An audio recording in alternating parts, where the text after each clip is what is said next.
গণভোটের সূচনাকারী হলো বিএনপি, গণভোট অমান্যকারীও হইল বিএনপি। যদি বাংলাদেশের আদালত তার মেরুদণ্ড সোজা করে দাঁড়াতে পারে, তাহলে এই ক্ষেত্রে তাদের উচিত হবে সরকারের বিরুদ্ধে রায় দেওয়া। আর উপর দিকে যেভাবে থুতু দিচ্ছেন, আমি কোয়াইট শিওর এই থুতু আপনাদের নিজের গায়েই কয়দিন পরে ঘুরে এসে পড়বে। তো অপেক্ষা করেন থুতু নিজের গায়ে আসা পর্যন্ত। একেবারে সুইজারল্যান্ড থেকে শুরু করে সর্বশেষ শ্রীলঙ্কা পর্যন্ত এই 26টা দেশে একটা উদাহরণ নাই যে পৃথিবীতে মানুষ গণভোটের রায় মানে নাই, এইরকম কোনো উদাহরণ দুনিয়ার ইতিহাসে আর একটাও নাই। একটা responsible political party must take responsible approach. Responsible approach যদি না হয়, আপনি গণভোট চাইলেন, গণভোটের পক্ষে আপনি প্রচারণা চালালেন, আইন হলো, সকলেই পার্টিসিপেট করলাম, এখন বলেন জনগণ না বুঝে নাকি ভোট দিয়ে দিয়েছে। আরে কি সেইম! এটা লজ্জারও তো একটা সীমা থাকা দরকার। এবং লজ্জা হলো ইমানের, এইটা যাদের থাকবে না এদেরকে আমার সিনিয়র ব্যারিস্টার আব্দুর রাজ্জাক সাহেব বলতেন, there are some missile which are unguided missile. আপনি যদি মিসাইল ছুড়েন আর মিসাইলের নিয়ন্ত্রণ নিজের হাতে রাখতে না পারেন, এই মিসাইল কার বাড়িতে কোন শিশুকে কোন নারীকে হত্যা করবে এটা আপনি কোনোদিনই খুঁজে পাবেন না, কারণ this is what is an unguided missile. সবচাইতে বড় প্রশ্ন হলো যে সারা দুনিয়াতে যে কয়টা পদ্ধতিতে মানুষ তাদের মতামত প্রকাশ করে, তার মধ্যে একটা হলো গণভোট। গণভোট ছাড়াও মতামত প্রকাশের আরো বিভিন্ন মাধ্যম আছে। গণ অভ্যুত্থান কিংবা বিপ্লব এটাও একটা মাধ্যম, নির্বাচন একটা মাধ্যম, সরাসরি ভোট দেওয়া এটা আরেকটা মাধ্যম। একসময় আমাদের দেশে প্রেসিডেন্সিয়াল ফরম্যাট অফ গভর্নমেন্ট ছিল, যখন সরাসরি প্রেসিডেন্টকে ভোট দেওয়া হতো। আমরা এখান থেকে চেঞ্জ করে পার্লামেন্টারি ফরম্যাটে গেলাম। পার্লামেন্টারি ফরম্যাটে আমরা রিপ্রেজেন্টেটিভ ডেমোক্রেসির পার্ট হিসেবে প্রতিনিধিদেরকে ভোট দেই, প্রতিনিধিরা পার্লামেন্টে গিয়ে আরেকজন প্রধানমন্ত্রী বানান। দুনিয়ার ইতিহাসে যে সমস্ত জায়গায় গণ অভ্যুত্থান হয়েছে কিংবা বিপ্লব হয়েছে, ওই সমস্ত জায়গায় পরবর্তীতে আমূল পরিবর্তনের সূচনা হয়েছে। রিসেন্টলি যে সমস্ত জায়গায় জনগণ তার মত প্রকাশ করেছেন, সিস্টেমের বাইরে গিয়ে মত প্রকাশ করেছেন। ইলেকশন সিস্টেমেটিক ওয়েতে মত প্রকাশ করে, কিন্তু গণ অভ্যুত্থানে সিস্টেমের বাইরে গিয়ে মত প্রকাশ করে, বিপ্লবে সিস্টেমের বাইরে গিয়ে মত প্রকাশ করে। এগুলো মিশরে করেছেন, এগুলো ফ্রান্সে করেছেন, এগুলো আমাদের আশেপাশের দেশগুলোতেও করেছেন। শ্রীলঙ্কাতে হয়েছে, নেপালে হয়েছে, ভিন্ন কায়দায় ভিন্নভাবে মত প্রকাশ করেছে। এখন প্রশ্ন, এই গণভোটের লেজিটিমেসি কি? গণভোটের রুটটা কোথায়?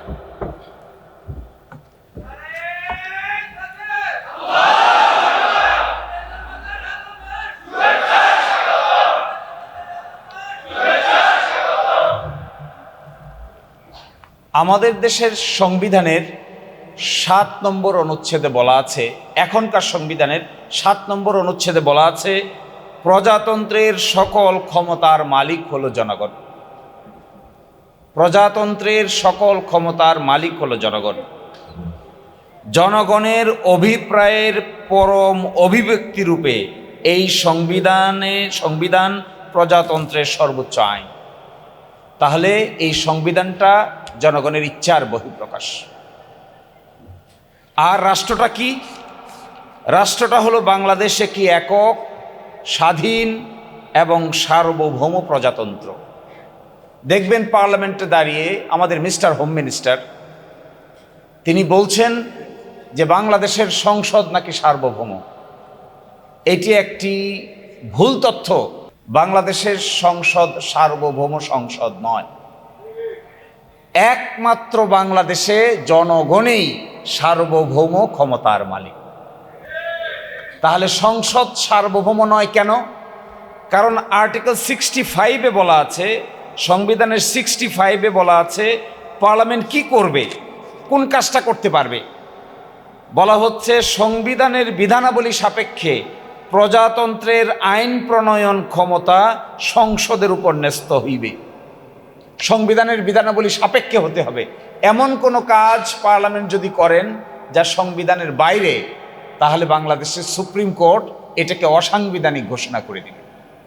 অতীতে 8ম সংশোধনী অসাংবিধানিক হয়েছে, 7ম সংশোধনী অসাংবিধানিক হয়েছে, 13তম সংশোধনী অসাংবিধানিক হয়েছে, 16তম সংশোধনী অসাংবিধানিক হয়েছে, 15তম সংশোধনী অসাংবিধানিক হয়েছে। এগুলো তো পার্লামেন্টেই পাশ হয়েছিল। তাহলে সুপ্রিম কোর্ট অসাংবিধানিক বলল যে, এর অর্থ হলো এটা পার্লামেন্টে আপনি যা ইচ্ছা তাই করতে পারবেন না। বাংলাদেশের পার্লামেন্ট সভারিন না। বাংলাদেশের পার্লামেন্ট যে সভারিন না, বাংলাদেশের সুপ্রিম কোর্ট এটা বলছেন। দেখেন, আমি পড়ে শোনাই ষোড়শ সংশোধনী রায়ের অংশ। Only the people are sovereign and only the constitution is supreme. All other institutions are merely the institutions or agencies to fulfill the greatest purposes enunciated in the constitution. Supreme court বলে দিচ্ছে শুধুমাত্র জনগণেই সার্বভৌম, আর সংবিধানেই supreme. আর parliament বলি, সরকার বলি, বিচার বিভাগ বলি, এগুলো সব হলো সংবিধানের অধীনে আলাদা আলাদা অঙ্গ। এগুলো সুপ্রিম না। এটা একটা আরেকটাকে চেক দেয়। পার্লামেন্ট যদি বেআইনি কাজ করে সুপ্রিম কোর্ট চেক দেয়। সুপ্রিম কোর্ট যদি এমন কোনো কাজ করতে পারবে না যা পার্লামেন্টের উপর বাধ্যকর, ডাইরেকশন দিতে পারবে না। আবার সরকার যদি এমন কোনো বেআইনি কাজ করে সুপ্রিম কোর্টে গেলে স্টে হয়ে যায়। তাহলে সুপ্রিম কোর্ট, সরকার, পার্লামেন্ট, তিনটার একটা ট্রায়াঙ্গেল মিলে রাষ্ট্র। এই রাষ্ট্রের ভিতরে তিনটার একটাও সভারিন না, একটাও সার্বভৌম না। সার্বভৌম হলো এস পার আর্টিকেল 7 এবং বাংলাদেশের সংবিধানের 1 নম্বর অনুচ্ছেদ বলে শুধুমাত্র সার্বভৌম হলো জনগণ। এখন পরবর্তী প্রশ্ন, গণভোট হলো জনগণের এইরকমই ইচ্ছার ডাইরেক্ট বহিঃপ্রকাশের নাম হইল গণভোট। আচ্ছা, বাংলাদেশে কি গণভোট ছিল? ছিল না। 72 সালের সংবিধানে কোনো গণভোট ছিল না। গণভোট আসলো কখন? প্রথম গণভোট আনলেন second proclamation order, 5th amendment order of 1978। Bangladesh সংবিধানের গণভোটের বিধান প্রথম শহীদ প্রেসিডেন্ট জিয়াউর রহমান যোগ করেন, এটা 1978 সালে। 15th amendment, second proclamation, 15th amendment order 1978। এইটা দিয়ে বললেন বাংলাদেশের সংবিধানের প্রস্তাবনা, অনুচ্ছেদ 8, অনুচ্ছেদ 48, অনুচ্ছেদ 56 এবং অনুচ্ছেদ 142, এগুলো যদি সংশোধন করতে হয় তাহলে 142-এর অধীনে গণভোট ছাড়া সংশোধন করা যাবে না। এটা যোগ করলেন 1978। কিন্তু ইন্টারেস্টিং, বাংলাদেশে প্রথম গণভোট হয়েছে 1977। সংবিধানে আসার আগে 30শে মে 1977 বাংলাদেশের ইতিহাসে প্রথম গণভোট অনুষ্ঠিত হয়। এই গণভোটের প্রশ্ন কি ছিল? আমি এবার প্রশ্নে ঢুকছি। আমাদের বন্ধুরা বলছেন আমাদের এখনকার গণভোটের প্রশ্নটা নাকি স্পষ্ট না, এই জন্য জনগণ না বুঝে ভোট দিয়ে দিয়েছে। এইটার উত্তরটা দেখেন। এই প্রথম গণভোটের বিধান কি ছিল এবং প্রশ্নটা কি ছিল? প্রশ্নটা আমি পড়ছি। রাষ্ট্রপতি major general Ziaur Rahman BU এবং তার অনুসৃত নীতি কর্মপন্থার প্রতি আপনার আস্থা আছে কি? তো নীতি কি? কয়টা নীতি? আমরা কেউ বলতে পারবো যে এই কয়টা নীতি? কেউ বলছেন 19 দফা। জনগণ 19 দফা জানে? এই প্রশ্নটা কি সুস্পষ্ট হইল না অস্পষ্ট হইল? আমি আবার পড়ি, আপনারা বুঝেন। এগুলো ক্যালকুলেশন, একেবারে ম্যাথমেটিক্সের মতো ক্যালকুলেশন, এগুলো গরম বক্তৃতার ক্যালকুলেশন না। রাষ্ট্রপতি major general Ziaur Rahman BU এবং তাহার অনুসৃত নীতি, দেখেন তো দেখি অনুসৃত নীতি কতগুলা। ও কর্মপন্থার প্রতি আপনার আস্থা আছে কি? কর্মপন্থা কয়টা? অনুসৃত নীতি কয়টা? এই প্রশ্নের কিন্তু উত্তর খুঁজে পাওয়া বড়ই কঠিন। প্রথম গণভোট গেল। দ্বিতীয় গণভোট বাংলাদেশের ইতিহাসে 21শে মার্চ 1985। এরশাদ সাহেব ক্ষমতায় আসলেন, উনি এসে আরেকটা গণভোটের আয়োজন করলেন। এই গণভোটটা কি? এই গণভোটের প্রশ্ন আমি পড়ছি 1985 সালের গণভোটের প্রশ্ন। দেখেন, আপনি কি রাষ্ট্রপতি এরশাদের নীতি সমর্থন করেন এবং আপনি কি চান যে নির্বাচনের মাধ্যমে বেসামরিক সরকার গঠিত না হওয়া পর্যন্ত তিনি এই প্রশাসন চালিয়ে যান? তাহলে প্রথম প্রশ্নটা কি? রাষ্ট্রপতি এরশাদের নীতি সমর্থন করেন? তো রাষ্ট্রপতির এরশাদের নীতি তো বহু কিছু, সবটাকেই সমাধান করেন কিনা এই প্রশ্নের উত্তর জিজ্ঞাসা করা হচ্ছে। তৃতীয় গণভোট 15 সেপ্টেম্বর 1991 সালে বেগম খালেদা জিয়ার আমলে প্রেসিডেন্সিয়াল ফর্ম থেকে সংসদীয় ফর্ম, পার্লামেন্টারি ফর্মে আসার সময় আরেকটা গণভোট হয়। সেখানে প্রশ্ন কি? সেখানে প্রশ্ন হলো গণপ্রজাতন্ত্রী বাংলাদেশের সংবিধানের দ্বাদশ সংশোধনী বিল 1991 রাষ্ট্রপতির কি সম্মতি দেওয়া উচিত কি না। তো দ্বাদশ সংশোধনী বিলে কি আছে? দ্বাদশ সংশোধনী বিলে কি আছে বাংলাদেশের সাধারণ জনগণ জানে? এটা জানা সম্ভব? আমাদের মতো উকিল মুক্তার রাজনৈতিক দলের লোকেরা না জানা সম্ভব? বাকি তেতুলিয়ায়, টেকনাফে, কোথায় কোন গ্রামের মহিলা সে কি জানে দ্বাদশ সংশোধনী বিলে কি আছে বা কি নাই? তাহলে প্রথম গণভোটের প্রশ্নটা ভ্যাগ, দ্বিতীয় গণভোটের প্রশ্নটা আরো ভ্যাগ, তৃতীয় গণভোটের প্রশ্নটা আরো স্পষ্ট, চতুর্থ গণভোট হলো যা আমরা করলাম। এইটার প্রশ্নটা দেখে নিন। এটার প্রশ্নটা কি? এটার প্রশ্নটা হলো, আপনি কি জুলাই জাতীয় সনদ বাস্তবায়ন আদেশ 25 এবং জুলাই জাতীয় সনদে লিপিবদ্ধ সংবিধান সংস্কার সম্পর্কিত নিম্ন বর্ণিত প্রস্তাব সমূহের প্রতি আপনার সম্মতি জ্ঞাপন করিতেছেন? 1, নির্বাচনকালীন সরকার তত্ত্বাবধায়ক সরকার হবে। আপনি কি এটার সাথে একমত? 2, আগামী জাতীয় সংসদ দ্বিকক্ষ বিশিষ্ট হবে, একটা উচ্চকক্ষ হবে, একটা নিম্নকক্ষ হবে। উচ্চকক্ষের সদস্য হবে 100 জন। 100 জনের ভিতরে যে দল যে পরিমাণ ভোট পাবে সেই ভোটের আনুপাতিক হারে উচ্চকক্ষ গঠিত হবে। আপনি কি একমত? 3, জাতীয় সংসদে নারী প্রতিনিধিত্ব, বিরোধী দল হতে ডেপুটি স্পিকার, কয়েকটি সংসদীয় কমিটির সভাপতি নির্বাচন সহ বেশ কয়েকটি বিষয়ে আপনি কি একমত? জুলাই জাতীয় সনদে বর্ণিত অপরাপর সংস্কার রাজনৈতিক দলগুলি তার ইচ্ছা অনুযায়ী করবে। আচ্ছা, এই যে 4টা প্রশ্ন আপনাদেরকে পড়ে শোনালাম, একটা হলো 1977 সাল, একটা হলো 1985 সাল, একটা হলো 1991 সাল, একটা হলো 2026 সাল। এই 4টা প্রশ্নের ভিতরে 26 সালের গণভোটের প্রশ্নটা সবচাইতে সুস্পষ্ট আকারে জিজ্ঞাসা করা হয়েছে। কোথায়? আপনারা যে গণভোটের আয়োজন করেছিলেন সেখানে বলেছেন কি, মেজর জিয়াউর রহমান কর্তৃক গৃহীত সকল নীতি পদ্ধতির সাথে কি আপনি একমত? এটা কোনো সুস্পষ্ট প্রশ্ন হলো? 85 সালে এরশাদ সাহেবের সঙ্গে গৃহীত সকল নীতি পদ্ধতির সঙ্গে একমত, এটা কি সুস্পষ্ট প্রশ্ন হলো? 91 সালে দ্বাদশ সংশোধনীতে গৃহীত সংবিধানের বিলের সাথে আপনি একমত কি না স্পষ্ট হলো? নাকি তত্ত্বাবধায়ক সরকার আপনি মানেন কি মানেন না এটা স্পষ্ট হলো না? তাহলে যে বলছেন যে জনগণ না বুঝে ভোট দিয়ে দিয়েছে, আমি খুব অবাক হই এদের আর্গুমেন্ট দেখে। এদের argumentative capacity is very poor. কেন জানেন? এখন আমরা যদি বলি বিএনপির 31 দফা না বুঝে জনগণ দানের শেষে ভোট দিয়ে দিয়েছে, কি হবে? কথাটার উত্তরটা কি হবে? এই 4টে প্রশ্নের উত্তর ব্যালটে ছিল না? 4টে প্রশ্ন, এই 4টে প্রশ্ন আমরা যদি না বুঝে জনগণ ভোট দিয়ে দিয়েছে আর্গুমেন্ট করেন, তাহলে 31 দফা জনগণ বুঝে ভোট দিছে আপনাদের? তাহলে বোঝা যাচ্ছে এই গণভোটের সোর্স হইল সংবিধান, গণভোটের সূচনাকারী হইল বিএনপি, গণভোট অমান্যকারীও হইল বিএনপি। এখন তারা কি পারবেন এটা করতে?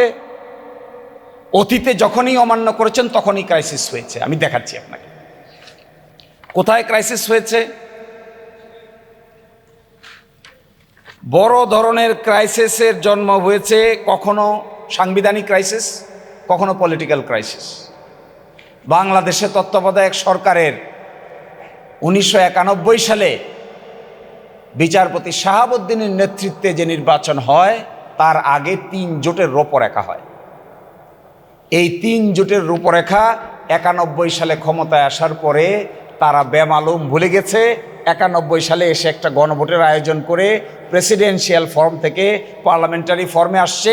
এইটা পরবর্তীতে না মেনে তত্ত্বাবধায়ক সরকার সিস্টেম কন্টিনিউ না করার কারণে যে সংকটের তৈরি হয়েছিল, 1996 সালে একটা সেইম ইলেকশন করে এই সংকট থেকে বের হয়ে গিয়ে 96 সালেই মাত্র 15 দিন সংসদে থেকে গভীর রাতে তত্ত্বাবধায়ক সরকারের বিল সংসদে পাশ করে ওই সংকট থেকে বাংলাদেশের মানুষ মুক্তি পেতে হয়েছে।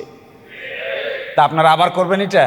আবার গভীর রাতে পার্লামেন্ট বসিয়ে আরেকটা গণভোটের রায় মানার চেষ্টা করবেন? আশ্চর্য ব্যাপার। ওই সময় কি হয়েছিল জানেন? বাংলাদেশের ইতিহাসে সময় শেষ নাকি আছে? বাংলাদেশের ইতিহাসে পার্লামেন্ট বয়কট নামে একটা কেস আছে, পার্লামেন্ট বয়কট কেস। যখন মাগুরাতে উপনির্বাচন হলো, খুবই বাজে উপনির্বাচন হলো, সকলেই আন্দোলন করলো। আওয়ামী লীগ, জামাত ইসলামী, জাতীয় পার্টি পার্লামেন্ট থেকে বয়কট করলো। পার্লামেন্ট বয়কট করে পার্লামেন্টে গেল না। 90 দিন পার হয়ে গেল।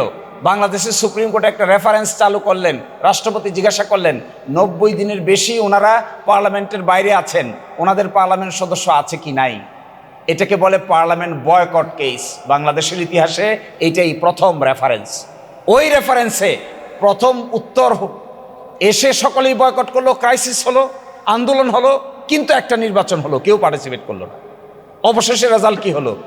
তত্ত্বাবধায়ক সরকার আপনারা গভীর রাতে পাশ করা ছাড়া আর কোনো রাস্তা খুঁজে পান নাই। দ্বিতীয় গণভোট 1985 সালে যে গণভোট অনুষ্ঠিত হয়, এরশাদ সাহেব করেন, এটাতেও তেমন কোনো পার্টিসিপেশন ছিল না, কেউ অংশগ্রহণ করে নাই, একতরফা গণভোট, কিন্তু অনেক ভোট কাস্ট দেখানো হয়। অবশেষে সেই ভোটে কি হয়? শেষ পর্যন্ত 90-এর গণঅভ্যুত্থান হয় এবং এরশাদ সাহেব বাধ্য হন চলে যেতে।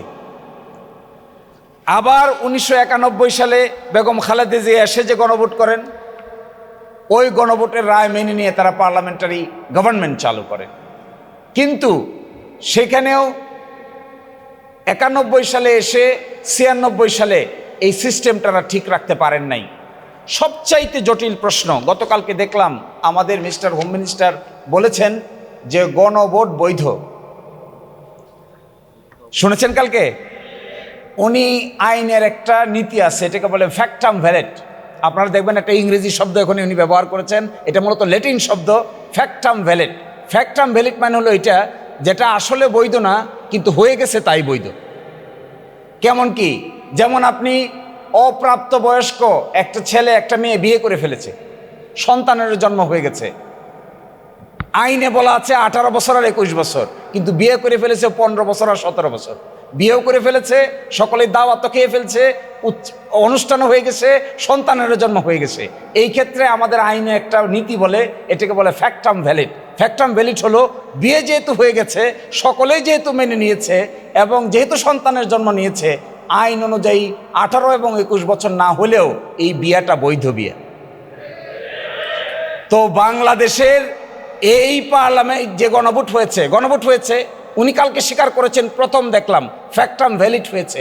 ফ্যাক্টাম ভ্যালিড যদি স্বীকার করেন, তাহলে অবশ্যই আপনাকে সংবিধান সংস্কার পরিষদের মিটিং ডাকতে হবে। কারণ কি? কেন ডাকতে হবে?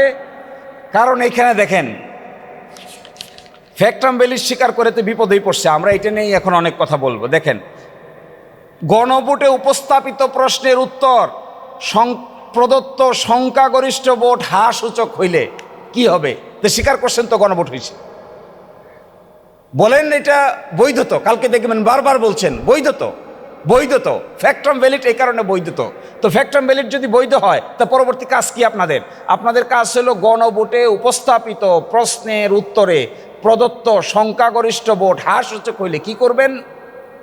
নির্বাচিত প্রতিনিধিদের সমন্বয়ে একটি সংবিধান সংস্কার পরিষদ গঠিত হইবে। তাহলে এখন গঠন করেন, এখন ডাকেন। বলছেন তো বৈধ, তাহলে ডাকেন না কেন? এখন ডাকতে হবে। যদি না ডাকেন, তাহলে আপনি এটাকে নিজের বিরুদ্ধে নিজে অবস্থান নিতে হবে। আশ্চর্য কাণ্ড কারখানা। আরেকটা, আমার সময় শেষ, আর অল্প কথা বলি, আমি শেষ করে দিচ্ছি। দেখেন, খুবই আশ্চর্যজনক ব্যাপার। ইন্দিরা গান্ধী একসময় প্রাইম মিনিস্টার ছিলেন 1971 সালে। থাকা অবস্থায় রাজনারায়ণ নামে এক লোক ছিল, তার সঙ্গে ইলেকশনে দাঁড়ায়। ইলেকশনে দাঁড়ানোর পরে ইন্দিরা গান্ধী জিতে যায়। 11,173 ভোটে ইন্দিরা গান্ধী জিতে যায়। তখন তিনি প্রাইম মিনিস্টার। রাজনারায়ণ গিয়া হাইকোর্টে মামলা করে যে ভুয়া ইলেকশন করে ইন্দিরা গান্ধী আমার হারাই দিচ্ছে। হাইকোর্ট বলে কথা ঠিক, ইলেকশন ভুয়া, ইন্দিরা গান্ধী ভোট জালিয়াতি করে রাজনারায়ণকে হারিয়ে দিয়েছে। এর বিরুদ্ধে ইন্দিরা গান্ধী প্রাইম মিনিস্টার তখন সুপ্রিম কোর্টে আপিল করে। সুপ্রিম কোর্টে আপিল করলে পরে সুপ্রিম কোর্ট আপিল পেন্ডিং থাকা অবস্থায় ইন্দিরা গান্ধী সংবিধান পরিবর্তন করে গেলেন। যেহেতু প্রাইম মিনিস্টার, ভারতের ইতিহাসে সবচাইতে চাতুরীপূর্ণ কাজ এটা। তার বিরুদ্ধে মামলা, হাইকোর্টে মামলা হেরে গেছে। এই সময় সংবিধান সংশোধন করে বলতেছে নির্বাচন নিয়ে কোনো আইন কিংবা কোনো আদালত কোনো ধরনের কোনো আদেশ দিতে পারবে না। সুপ্রিম কোর্ট বলছে এই যে সংশোধনী আপনি করলেন, সংশোধনী করে এই কথা বললেন যে কোনো আদালতে প্রশ্ন উত্থাপন করা যাবে না, এই সংশোধনীকে ভারতের সুপ্রিম কোর্ট অসাংবিধানিক ঘোষণা করে দিল। ইন্দিরা গান্ধী কিন্তু তখন সিটিং প্রাইম মিনিস্টার। একটা বিরাট ক্রাইসিস দেখা দিল। আমার মনে হয় এখন আমাদের আদালতে যে জিনিসটা পেন্ডিং আছে, গতকালকে ওনারা বলেছেন যে আদালতে পেন্ডিং আছে, আগামী 19 তারিখে আদালত খুলবে। খোলার পরে আমরা আশা করছি সংবিধান সংস্কার বাস্তবায়ন আদেশের প্রশ্ন উত্থাপিত হবে। যদি বাংলাদেশের আদালত তার মেরুদণ্ড সোজা করে দাঁড়াতে পারে, তাহলে এই ক্ষেত্রে তাদের উচিত হবে সরকারের বিরুদ্ধে রায় দেওয়া। গণ অভ্যুত্থান কি সংবিধান মেনে হয়? জগতে কোথাও শুনছেন কেউ এই কথা বলে যে গণ অভ্যুত্থান হয়েছে সংবিধান মেনে? সংবিধান মেনে তো গণ অভ্যুত্থান হয় না। গণ অভ্যুত্থান হয়েই তো বাইরে থেকে, এবং একইভাবে এখানে বাইরে থেকে হয়েছে।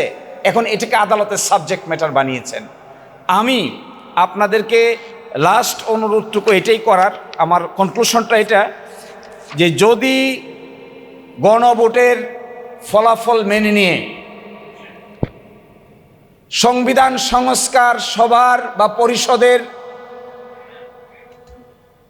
অধিবেশন ডাকা না হয় এবং সংস্কার থেকে সরে যাওয়া হয়, সংবিধান সংস্কার সভার অধিবেশন চলার কথা 180 দিন, 180 দিন পরে এটা বিলুপ্ত হয়ে যাওয়ার কথা, তারপরে 180 দিনের পরে আর 30 দিন পরে উচ্চকক্ষ হয়ে যাওয়ার কথা পার্লামেন্ট ভেঙে 2 টুকরা হয়ে যাওয়ার কথা, একদিকে নিম্নকক্ষ একদিকে উচ্চকক্ষ। উচ্চকক্ষ গঠিত হওয়ার কথা 100 জনকে নিয়ে, তার মধ্যে ভোটের পার্সেন্টেজ অনুযায়ী বিরোধী দলীয় জোট প্রায় 40% ভোট পেয়েছে, 100-র ভিতরে 40 পাওয়ার কথা, আর বাকিগুলো অন্যরা ভাগযোগ করে পাওয়ার কথা। এই কর্মকাণ্ড যদি আপনারা প্রদর্শন না করেন আর গণভোটের রেজাল্টটা মেনে পরবর্তী পদক্ষেপ যদি না নেন, তাহলে এটা হবে বাংলাদেশের ইতিহাসে, আমার মনে হয় বাংলাদেশ না, আমি এখানে 26টা দেশের নজির নিয়ে আসছিলাম, এত কিছু বলার এখানে চান্স নাই।